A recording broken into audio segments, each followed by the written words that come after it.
Чували ли сте за булчинско хоро?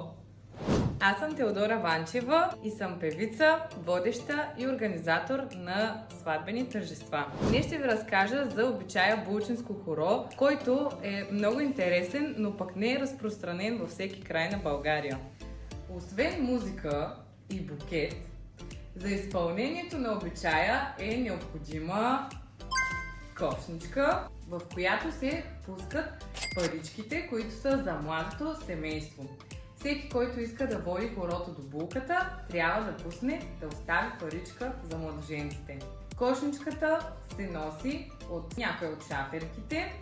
Тя трябва да върви най-отпред на хорото и да следи водача да върви редом до булката и този, който води хорото. Има едно поверие, което гласи, че в който последен водач на хорото остане букета, в зависимост от това дали е мъж или жена, такова ще бъде и първото дете на младото семейство. За какъв друг обичай ще ви бъде интересно да научите от мен, може да ми напишете в коментарите.